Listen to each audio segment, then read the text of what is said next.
Good morning. Good morning to everyone, and welcome to the United States Sentencing Commission's public hearing on two of the current pending amendments to the federal sentencing guidelines. I'd like to extend a warm invitation and welcome to all of you for coming here. Especially, we have bad luck at Valentine's Day. We tend to get ice and snow and storms, and I know a lot of you went through a lot just to get here. So thank you for coming. And we look forward to a thoughtful and engaging discussion on these important issues. But before we get started today, I would like to state that the Commission joins the nation in mourning the passing of Justice Antonin Scalia. The Supreme Court, and we have all, lost a devoted and dedicated public servant who's had a big impact on federal sentencing. Many of the commissioners have had the pleasure of knowing him on a personal level. I got to know him just a little bit, but some of us, actually one of us, was actually a law clerk to Justice Scalia, Commissioner Barco, and we will miss him. And we extend a deepest sympathies to his entire family. So, do you want to say a few things? Sure. I actually did not come prepared to talk about this today, and it's been a very difficult weekend, as I'm sure you can imagine. A lot of people have asked me, I'm a Democrat, and have asked me, gosh, wasn't it tough clerking for Justice Scalia? And it was a joy and an honor. And he is one of the most amazing, brilliant people I have ever met. And what's tough is losing him. So the only thing I'll say this morning, since we're here for a Sentencing Commission meeting, is he was really visionary in terms of thinking about how our system works with sentencing, and because of his commitment to the Sixth Amendment and constitutional interpretation, I believe the opinions that he's written in this area, they have been phenomenally wonderful for our society and the functioning of our government. And thanks to that commitment to those issues, even when he was a lone voice, until he was able to pull together more voices to realize exactly how right he was. Now we're in a time where I think we have a very good approach to sentencing that takes into account the jury's role in our system, and I think we should all be grateful for that. And I miss him very much, and I thank you for the moment to reflect upon him, so thank you. Thank you, and I know how difficult that was. So today, we will hear testimony relating to compassionate release, as well as the amendment dealing with conditions of probation and supervised release. I look forward to hearing from many distinguished witnesses, including a judge, senior officials, public defenders, academics, policy experts, and advocates, all who share their unique perspective on the amendments the Commission is considering. We will start with a discussion about compassionate release, then turn to another proposed amendment on conditions of supervision. As I will discuss in more detail later, the Commission's proposed amendment on conditions of supervision seeks to make the conditions of release more tailored to a defendant's needs and problems, as well as easier for defendants to understand and probation officers to enforce. Looking ahead, we have a busy winter, spring. Can't wait for that spring. On March 16th, we will be hearing testimony on the other 4 pending amendments during this cycle, and a full list of those amendments are posted on our website, and as well as in the Federal Register. Public comment period for those amendments is open until March 21st. We hope to hear not only from today's witnesses, but also from those of you watching this hearing through our live stream broadcast. Hello to all of you, about the proposed amendments here today. If you haven't already, please visit our website to www.ussc.gov to receive updates on the proposed amendments as well as our reports. Now I'd like to introduce the other members of the Commission. Immediately to my right is Judge Charles R. Breyer, who is a senior district judge for the Northern District of California and has served as a United States District Judge since 1998. He joined the Commission in 2013 and serves as Vice Chair. Next is William Pryor, who also joined the Commission in 2013. Judge Pryor is a United States Circuit Judge for the 11th Circuit Court of Appeals, appointed in 2004. Before his appointment to the federal bench, Judge Pryor served as the Attorney General for the state of Alabama. Next is Rachel Barco, who also joined in 2013. Commissioner Barco is the Siegel Family Professor of Regulatory Law and Policy at the New York University School of Law. where she focuses her teaching and research on criminal and administrative law. She also serves as the faculty director of the Center on the Administration of Criminal Law at the law school. To my immediate left is Dabney Friedrich, who has served on the commission since 2006. Immediately prior to her appointment to the commission, Commissioner Friedrich served as associate counsel at the White House. She previously served as counsel to Chairman Orrin Hatch of the United States Senate Judiciary Committee and as an assistant U.S. attorney for the Southern District of California and then for the Eastern District of Virginia. Seated, where is she? There she is, is Michelle Morales, who serves as the designated ex officio member of the commission representing the Department of Justice. Commissioner Morales is the acting director of the Office of Policy and Legislation in the Criminal Division of the department. She first joined that office in 2002 and has served as its deputy director since 2009. Commissioner Morales previously served as an assistant United States attorney in the District of Puerto Rico. Now, let's turn to our discussion today. The Commission's proposed amendment on compassionate release seeks further comment on whether changes should be made to the Commission's policy statement found in the guidelines, and if so, how. The proposed amendment contemplates changes to the Commission's policy statement that would revise the list of extraordinary and compelling reasons for an offender to be considered for compassionate release. The Commission believes the issue of compassionate release warrants our particular attention today. After a series of reports calling attention to current practices by the Bureau of Prisons and calling for wholesale changes to the compassionate release program, the Commission included compassionate release as a priority for this amendment cycle. Today's hearing will allow us to hear the views of these distinguished witnesses on whether the Commission should amend its policy statement on compassionate release found in the sentencing guidelines at Section 1B1.13. The Commission proposed amendment included a detailed issue for comment on whether any changes should be made to this policy statement.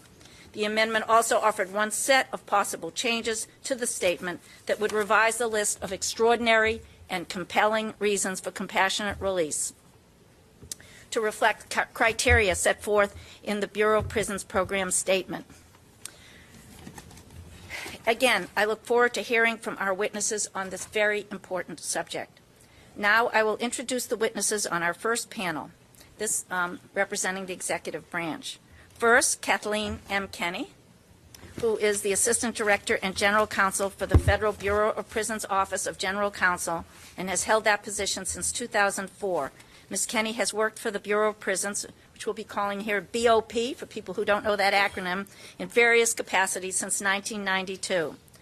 Now, no stranger to any of us, sitting next to her is Mr. Jonathan Wroblewski, who sat right over there for a very long time as the ex officio member of the Commission. He became the Principal Deputy Assistant Attorney General of the Office of Legal Policy at the Department of Justice in December 2015. Prior to that, as I mentioned, he was Director of the Office of Policy and Legislation for the Criminal Division, and in that position was sitting at the end of the table as the ex officio. So welcome back. I love seeing you in this position. I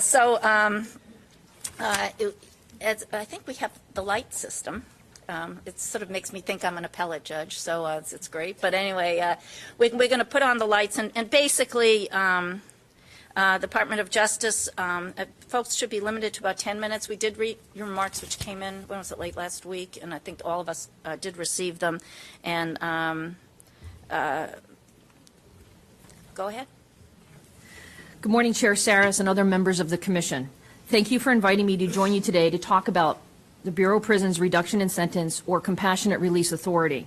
While this statute has been in place for many years, we recently expanded our policies implementing this authority. Before discussing our reduction in sentence program, also referred to as RIS, I'd like to give you a brief update about the Bureau generally. The Bureau currently incarcerates approximately 196,000 inmates across the nation.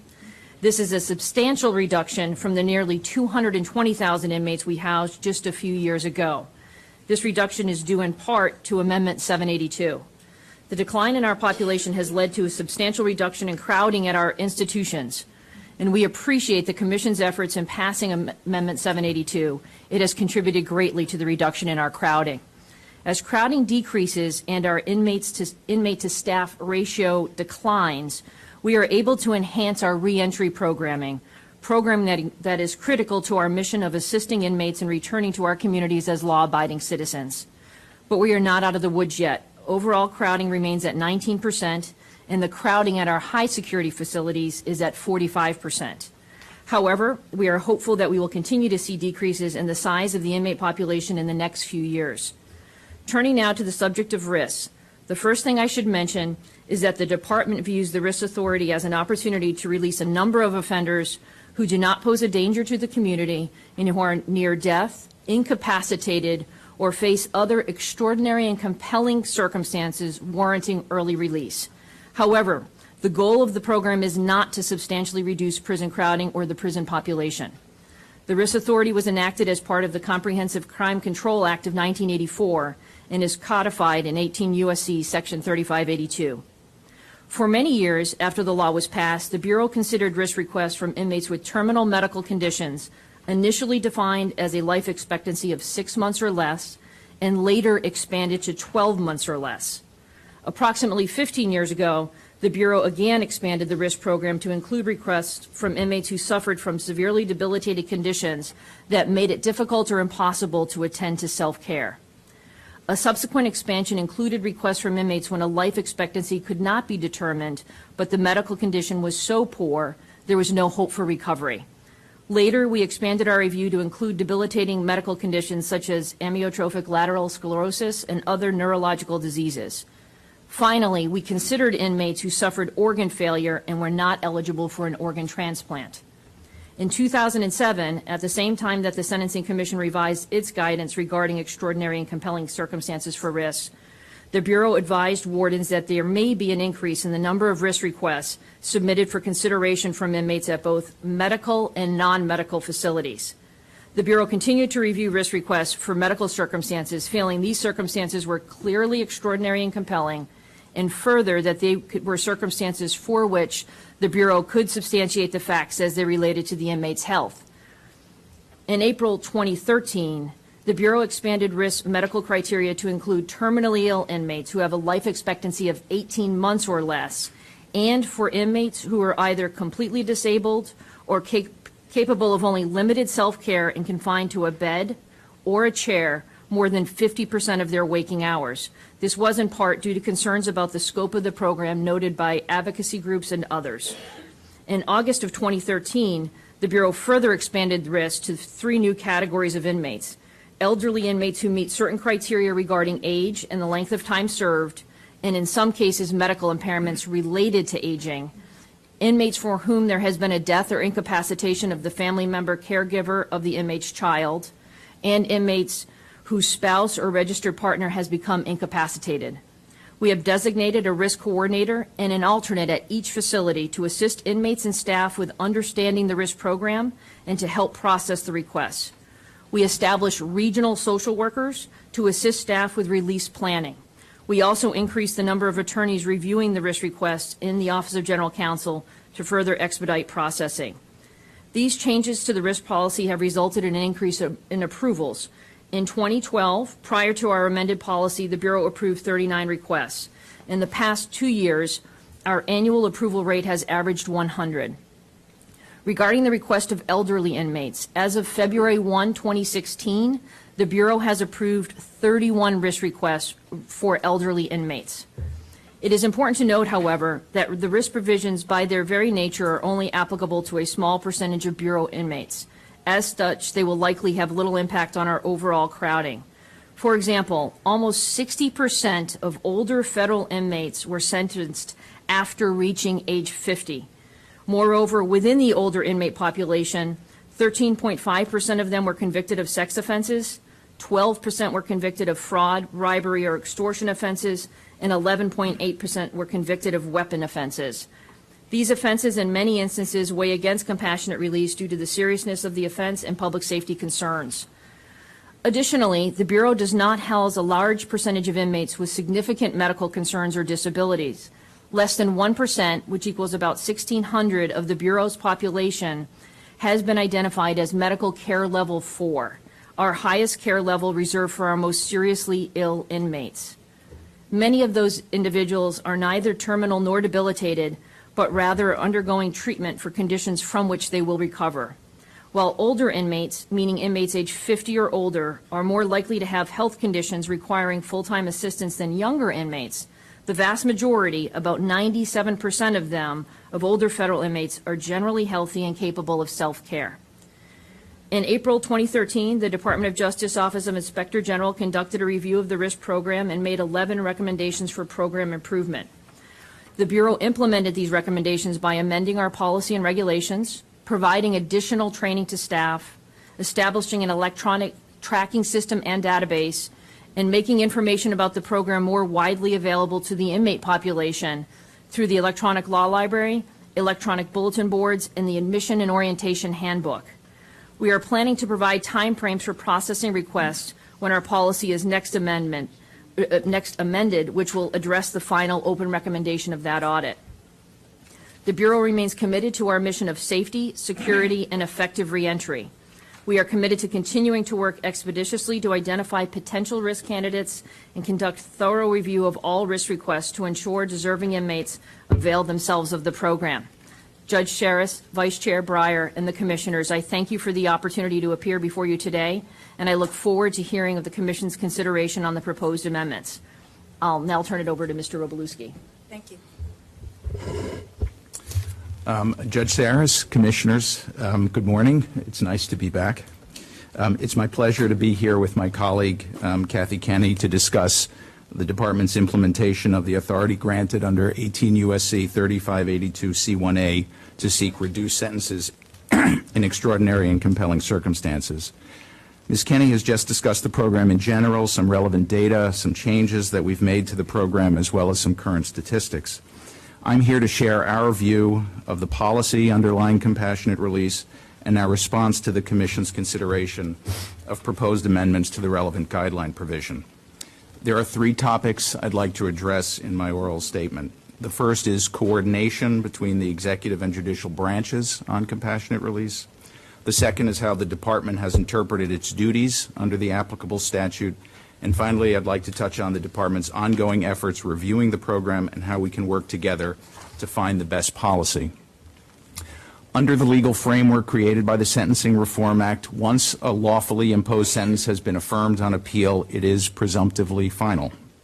To change such a final sentence, there must be an explicit grant of authority from Congress. We think this policy is generally sensible because in most federal criminal cases, the defendant has been zealously represented, has been given the opportunity to fully present all mitigating evidence, and a federal judge with lifetime tenure has been required to consider not only the applicable sentencing guidelines, but also all of the sentencing factors spelled out in Section 3553, including all circumstances surrounding the offense and the offender. The judge then is required, as you know, to impose a sentence sufficient but not greater than necessary to achieve the purposes of sentencing. Upending a final sentence was intended to be a rare event.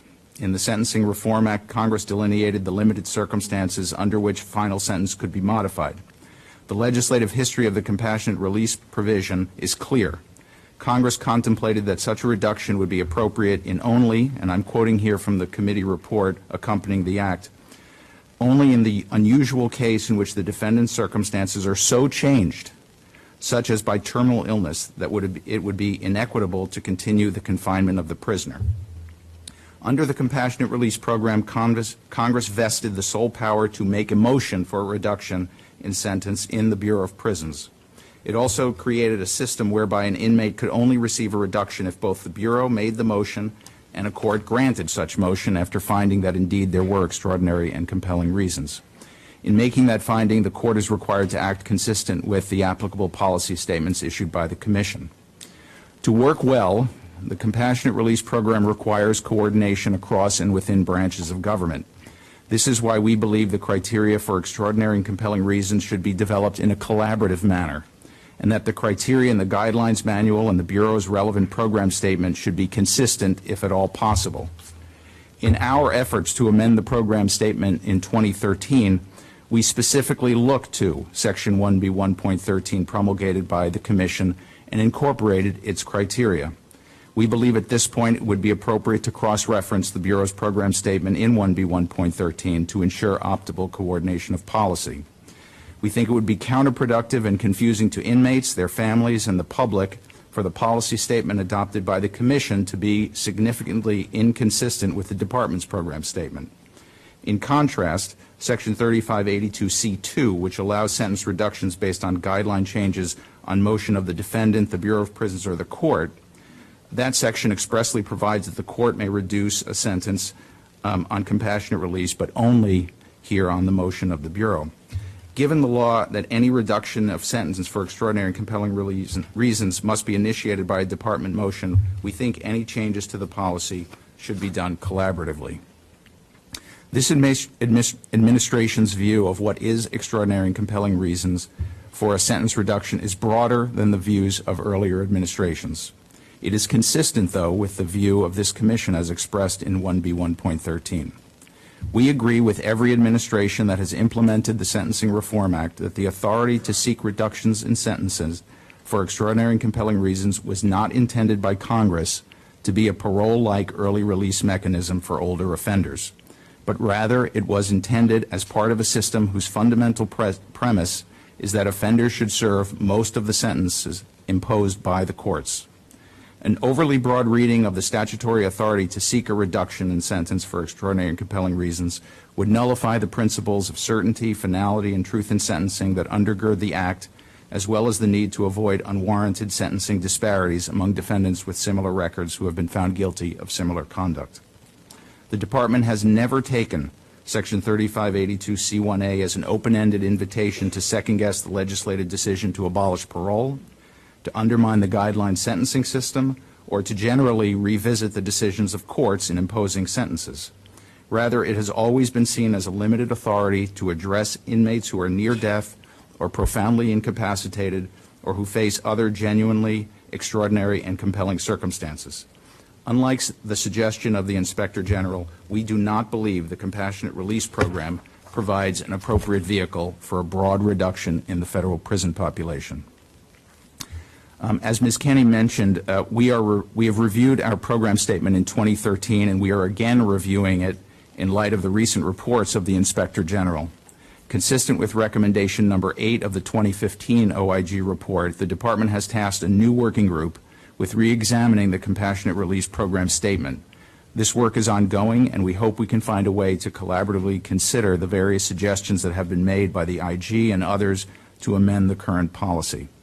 In so doing, we will continue to take into account the SRA's goals of transparency, certainty, and truth in sentencing, while we strive to equitably meet our goals of public safety and justice and the imperative to ensure humane treatment of infirm and incapacitated offenders and those facing other truly extraordinary and compelling circumstances. Thank you for having us here today, and we welcome your questions. Thank you. Do you want to jump in? Yeah, I wanted to ask. I don't need a microphone. According to my wife. I have two questions. One of Ms. Kenny and then one of Mr. Pawlowski. My concern with all of this is not the language that is being used, nor is it really quarreling with what Congress said with respect to where the motion resides. My concern is how effective has this policy been implemented. And I note that there are roughly, just taking these figures, and I'm sure that they could be, further refined, but there roughly were 3,000 requests for relief, of which about 260 or 300 were granted. So, I mean, that's a very, very small percentage. It may be warranted, may not be warranted, I don't know. But my concern is that the process takes so long that people who are in this type of situation that otherwise unqualified are not given relief because they've died, quite simply, and not so simple for them. But they, it's become mooted by that. And my question to you is, what is your experience with respect to when a request is made? How quickly does the Bureau act upon it?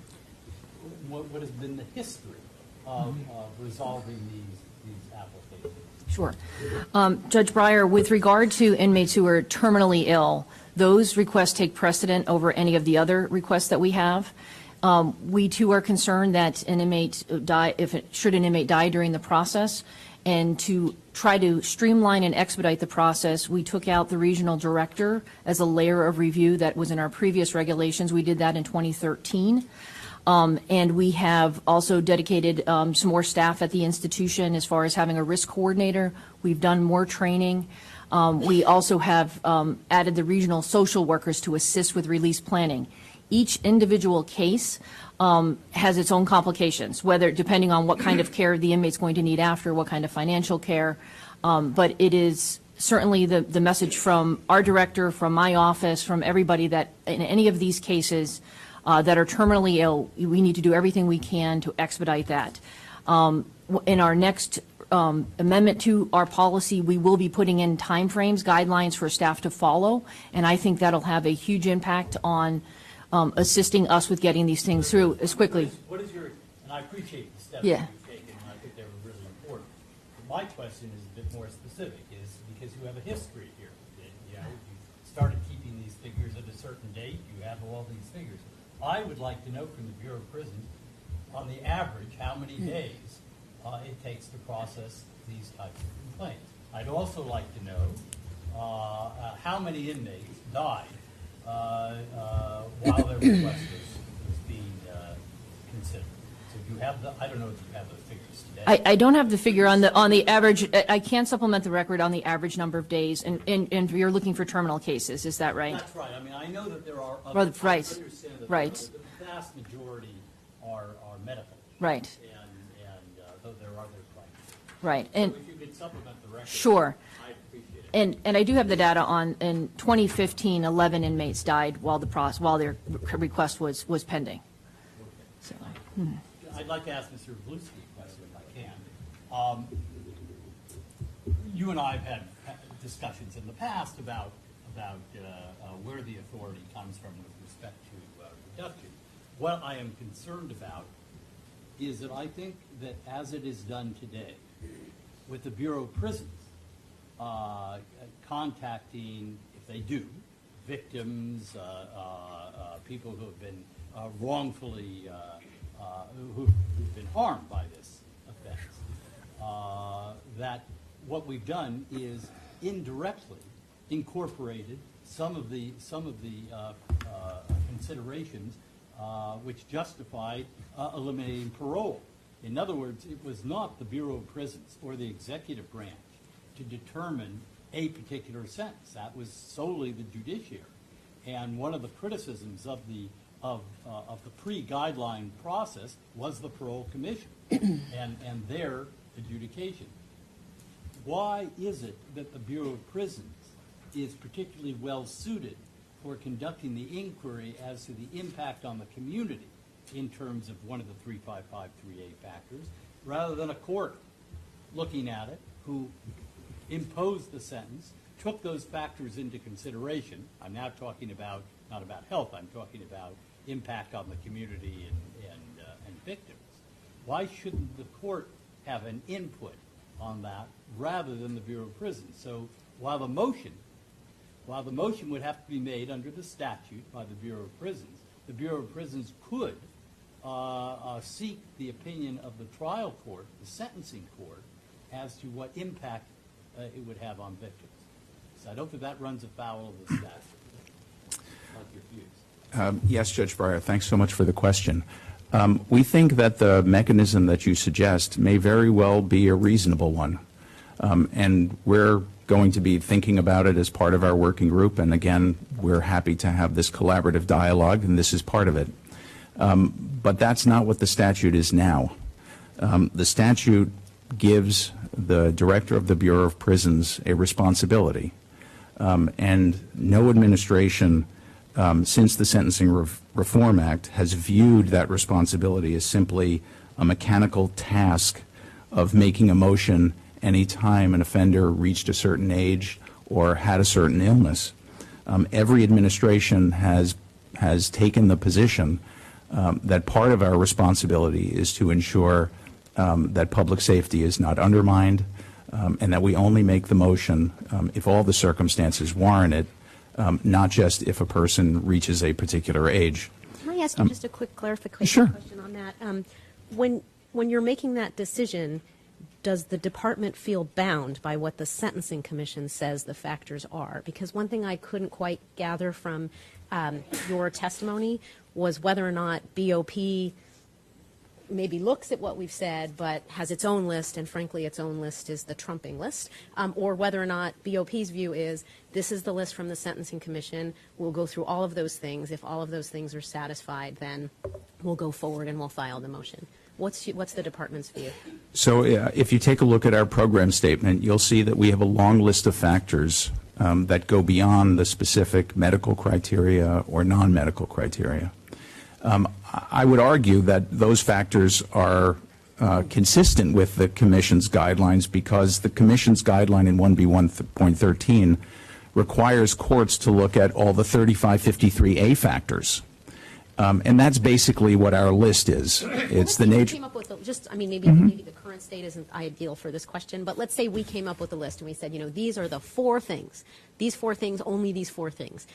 Would the department's view be, yes, those are the 4 things and only the 4 things we look at? Or would the department's view be, actually, we believe there's also items 5 through 8, and if we don't find 5 through 8, we're not filing the motion? I'm just trying to get a sense of what your view is on the scope of your authority. No administration has ever felt bound by the Commission's guidelines. The Commission's guidelines, as we read the statute, is to guide courts once a motion is filed. The government's responsibility is laid out in the statute, Right. and it says that the director of the Bureau of Prisons may, not must, file a motion if there are extraordinary and compelling reasons. So as I understand your position, it's that we should cross-reference the program statement so that we'll be consistent. Am I reading that correctly? Well, I think our position is a little goes beyond that. What we're saying is, if the Commission believes that there are changes that should be made to the program, we think that we should have an ongoing dialogue and try as best we can to collaboratively come up with a policy that can be both embodied in the Bureau of Prisons program statement and in the Commission's guidelines that are consistent. Now, if we can't get there, we may end up with competing policies. At the moment, we don't have that, and we think that's a good thing and that we should try to avoid it. But as I understand it, I haven't been here forever, but I have now been here 6 years. We've never done that before. In other words, you haven't called us up and say, well, we're going to add this limitation onto our program statement, Commission, what do you think about it? So are you calling for a brave new day kind of thing that we'll talk? Because as I understand, the Congress told us to do it in the sentencing guidelines. I mean, maybe ours can be improved, but they told us to set the standards, not simply defer to you. So I was surprised when I read it here, that we should just simply cross-reference the program statement as, okay, this is what meets our duty. Yeah, I share that, and I just would like to know how we're not nullified by the department's view. Like, I'm not totally sure what the department feels our function is if you get to set the standards and do whatever you want. I mean, I guess I don't really understand where there's any effect to the Commission's role in the statute under the department's reading of it. The statute specifically says that the Commission is to promulgate guidelines that are to be used by courts to decide whether to grant the motion. It does not talk about setting guidelines to tell the Justice Department when to make a motion. And so there are 2 separate responsibilities. There are 2 keys that have to be turned for somebody to receive a reduction in sentence for extraordinary and compelling reason. Yes. There needs to be the motion from the Justice Department, and there needs to be a granting of that motion by the court. The Bureau of Prisons, particularly well suited for making determinations about how victims are viewing this type of release. Why are they better than the judges who have to do it? They have to do it in the first instance when they sentence the person.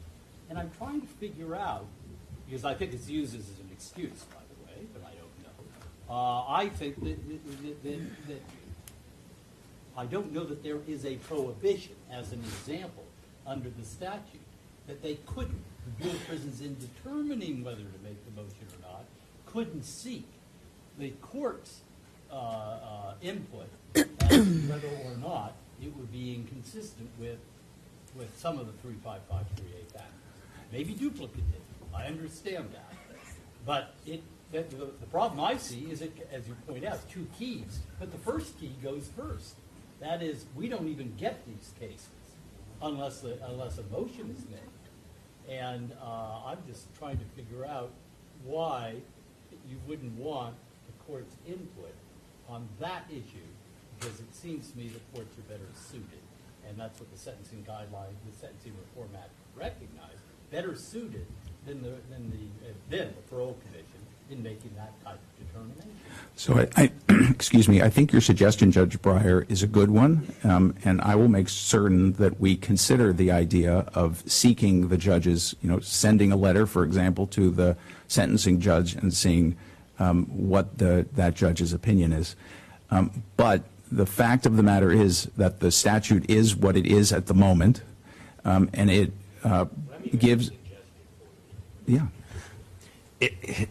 Isn't the way this statute is set up is for the judiciary to act as a check on what is basically the preliminary determination by the Bureau that this is an offender who is eligible for release?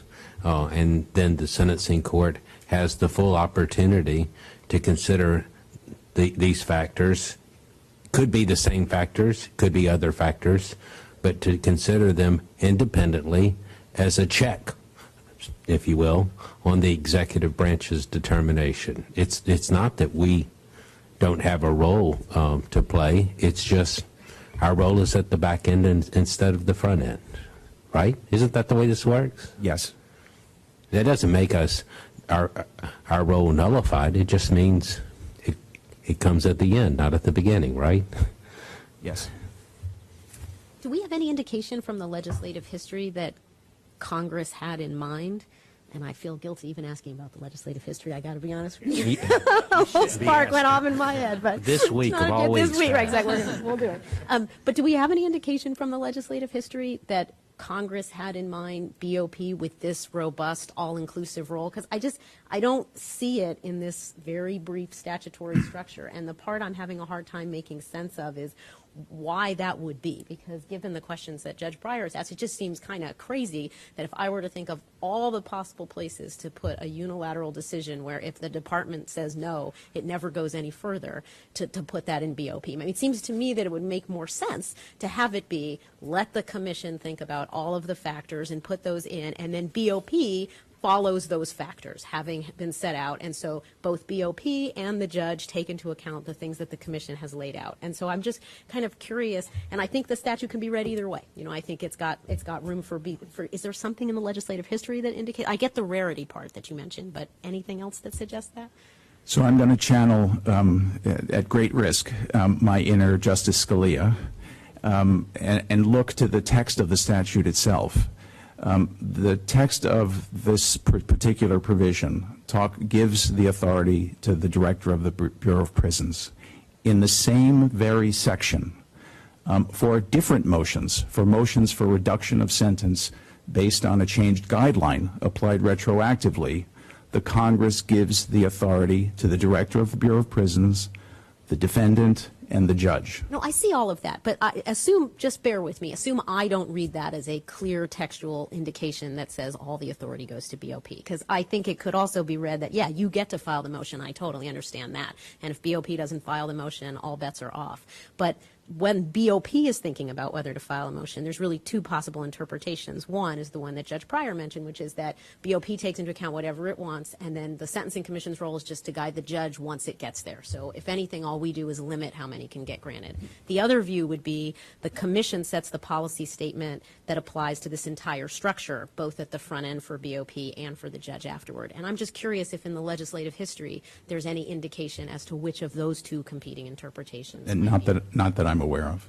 Would it make any sense for the sentencing court to be considering the front-end determination when it considers things like terminal illness of the inmate, medical condition, spouse?